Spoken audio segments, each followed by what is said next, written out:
let's start with the recent game where City was held to a draw by Tottenham. You know, people would always say, this is my Arsenal bias. I'm going to ask this question with an Arsenal bias. Okay, so don't mind me. Bear with me, people.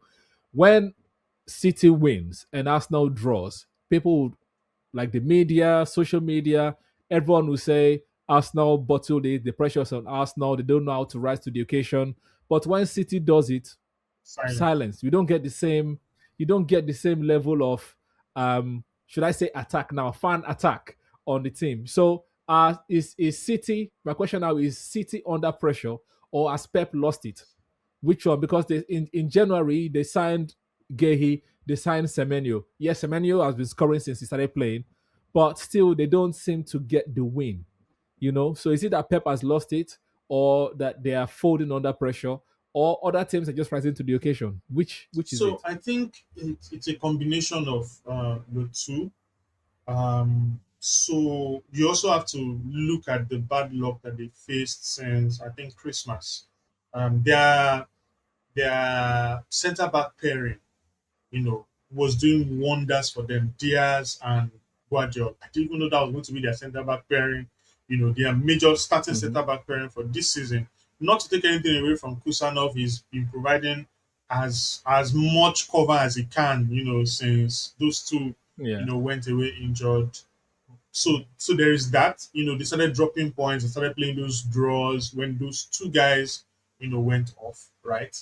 Yeah, I want to believe that there's pressure on City because the type of press conferences that Pep has been Pep. granting since December tells you this is all he's Yes. thinking about, and then you see the frustration when they don't get the results on him. So Yeah. there is pressure on City. There's pressure on Pep, and it looks like they're folding under that pressure. Um, Another injury point I didn't take note of, I didn't mention was the new boy, Nico Gonzalez. It looks like fortune has Yes. reversed. They always tell you, "Oh, when Rodri plays, we win." It's almost like the other way around Mm-hmm. now. Hopefully, Mm-hmm. Nico moves back into his first team role and they can put Rodri on the bench. But I don't even think that's the problem because that team has a lot of quality. But there is Yes. definitely pressure. The reason why you don't hear so much noise, this is me now also responding to your conspiracy theory with another conspiracy theory, is Yes. that City, as much as they've enjoyed success, don't necessarily have that much of a fan base. So you will not generate so much talking points when you're saying, "Oh, City is bottling it." But you will generate as much talking points with Arsenal, who has a bigger fan base and who is the team Yeah. that has come second the most in the Premier League. So there is some sort of precedent, that you can lean towards. Oh, are they Yeah. about to do it again? Are they about to come second again? So there is that. Mm-hmm. There is first of all a fan base to trigger. Then secondly, Yes. there is a precedent that you can just lean to and say, "Oh, they're trying to do it again." Unlike City, there really isn't that fan base to trigger. Do you understand? Someone will say you can, And they've been and they've winning. been You're right. They've been winning. winning. They've won like in the last Yeah. couple of So years. what do you want to throw them with? In quote and unquote. So Mm-hmm. there's this joke that someone says you take a grenade and you toss it in Manchester. You only go to kill United fans. You know, because the blue side is mere. In fact, I know of Yeah. some Nigerians, are people who are United fans who can't get United tickets, who just go to City games. Let me just experience the whole stadium thing. So I think there is internal pressure, right? And then there's the pressure of success. Oh, I'm seen as the standard for success, and it's like my team is not living up to that expectation on Pep and the Yeah. City team. There is that, but it's not so much talked about Mm-hmm. because it won't generate as many talking points as possible. There is Mm. also nobody to banter, if you really look at it, right? But with Arsenal, Yeah. you have a 1 minute shot on YouTube, or you have one short reel on Instagram, and you just go Yes. against the fan base and say they're going to bottle it. You get a lot of you get a lot of traction. So I think Mm, it's a lot. It's clickbait, rage bait. It's taunting of a fan base that you know is there to respond.